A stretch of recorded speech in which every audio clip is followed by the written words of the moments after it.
guys, welcome back to my channel. My name is Megan. For those of you who are new, hi, welcome, hope you stick around. Today I'm here with my all-time favorite video to film, and that is my most anticipated 2018 book releases. I will be doing seasonal ones as more books are announced, but as of now, this is what I'm looking forward to. In the month of January, the first book I am looking forward to is Cruel Prince by Holly Black. This book comes out on January 2nd, and the reason I'm interested in this is because apparently Holly Black is very good at writing about fae, and this book obviously is about fae, so I'm interested to see what she does. The second book is Gunslinger Girl by Lindsay L, and that also comes out on January 2nd. This book, this is going to sound so stupid, but the reason I want to read this is because it's the same publishing company as Stalking Jack the Ripper and Hunting Prince Dracula, and they've been starting to release more YA books, and the premise of this book sounds like a good Western YA kind of book, so I was very intrigued, but I don't know too much about this. That's all I know, basically. The third book also comes out on January 2nd, and it's by a bunch of authors. It is Meet Cute, an anthology.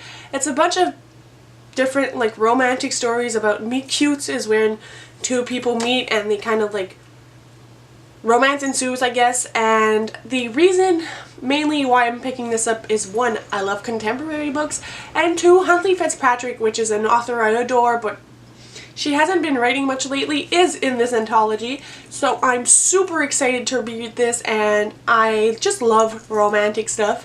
So again, super interested. And the last one is Beneath the Sugar Sky by Shanann McGuire. This comes out on January 9th. It is the third book in the Wayward Child series, and this book follows more of the nonsense world. If you guys haven't read the series, you might not know what I'm talking about, but there are different type of worlds that children go into, like through doors, and they go into these worlds, and I think this one is a nonsense world.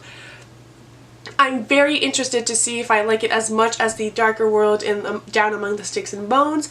Probably will. I love this author's writing, and I haven't been disappointed by this series. It made it to my top 2017 reads, so have to pick up the third one. I only have one book for the month of February, and that is Daughter of the Siren Queen, and that is by Trisha Livenseller. It is the second book in Daughter of the Pirate King. I don't know if it's a series or duology, I'm not really sure, but I've been listening to the first book on audiobook, and I love the female main character. It's really like Pirates of the Caribbean, but with a female main character, which I love, and it's hilarious. I love the quirky side of it, and I love that it takes place on the sea. In March, I only have one book. It is Arusha and the End of Time by Roshni Koski. I don't know how to say her last name, and that comes out on March 27th. And this book, I think it has to do with Hindu mythology, but I know it has to do with mythology, I'm just not sure which one. It is a Rick Riordan imprint, which I'm super excited about because this is the type of book that Rick Riordan would read, and I'm super excited to see how someone else can take mythology in like middle grade and make a great book out of it, I'm sure, so I'm super interested in that one. In April we have As She Fades by Abby Glines. This comes out on April 3rd. I don't know much about this book, but Abby Glines books I don't want to know the premise of. A lot of people don't like Abby Glines, but she is my go-to author when I'm in a reading slump, when I want new adult books. I love her personally, I love her books, and I've never been disappointed yet, so I'm picking this one up. And Starry Eyes by Jen Bennett, which also comes out on April 3rd. She is the author of Alex Approximately. This book follows our main character, who is supposed to go on this camping trip, and I think it goes south, and she is stuck in the wilderness with this boy who like dumped her, I don't know when, and they like have been avoiding each other, but now they obviously have to cooperate. In May, the first book I'm looking forward to is 9 Days and 9 Nights by Katie Contugo. It is the sequel to 99 Days. This book follows our main character 1 year later when she has done her like semester in Boston, and she and her new boyfriend go off to London for like a sightseeing tour, and there she meets her ex and his new girlfriend, and they kind of go on this tour together, so they're stuck together for 9 days and 9 nights. I feel like this book is going to be cute and hilarious. The Burning Maze, which is the third book in the Trials of Apollo by Rick Riordan, also comes out on May 1st. I love the Trials of Apollo. I pee my pants when I read those books. And I love Rick Riordan's worlds, his writing, so obviously it's a no-brainer that I'm picking this one up. And the last one in May is Listen to Your Heart by Casey West. The cover for this book is so gorgeous. I can't wait to see it in my hands. This book is about this girl whose friend asks her to participate in this high school podcast about like love advice. I don't know more about it, but I know Casey West is an amazing contemporary author, and I'm very excited for this one. In June, we have Save the Date by Morgan Matson, which comes out on June 5th.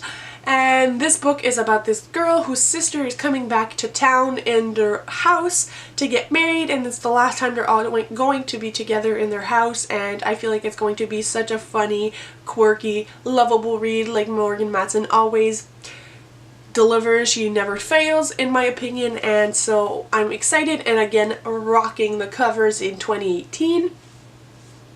It's September. We have Meet the Sky, which is by one of my favorite new authors, and she is the author of The Thing About Feathers. I think that's the title. I always confuse that title, but that one made it to my top of 2017. And so this book follows our main character whose dad and sister got in an accident, and their dad just left and her sister can hardly walk, so she has to try to meet ends by working the family business. She's trying to get into vet school, and their town gets hit by a hurricane, and she kind of gets split from her family during the rescue, so she's stuck with this dude on an island, and apparently like I think they dated when they were younger, or he's just an asshole, and I guess like friendship or romance ensues in this book. Again, I feel like it's going to be such a hard-hitting read, just like her other book was, which is why I'm very much looking forward to that book. My favorite and most anticipated book of the year also comes out in September, and that is Escaping from Houdini by Carrie Maniscalco. It comes out on September 18th, and I swear I have a countdown on my phone because I need this book and I need it now. This book follows Audrey Rose and Thomas while they are on this boat going to America, and then a bunch of like privileged girls start missing, and they have to deal with the Houdini murders, a replica, which sounds amazing, amazing, amazing, amazing. And then in October, and the last book on my list as of now, is What If It's Us by Adam Silvera and Becky Albertalli. This comes out on October 2nd, and this book follows, I think they are a male-male romance, and it's the story of two boys who meet at the post office, and I believe one of them is there to grab like stuff his ex sent his way, and I think it's like them trying to go on first dates or whatever, and it fails every time. I'm not too sure. I want to keep it like kind of like spoiler free for myself for when this book comes out, but I love Adam Silvera and Becky Albertalli, so I'm sure I'll love this book. So that's it for my list. You guys tell me what books you're anticipating down below, and I'll see you in my next video. Bye!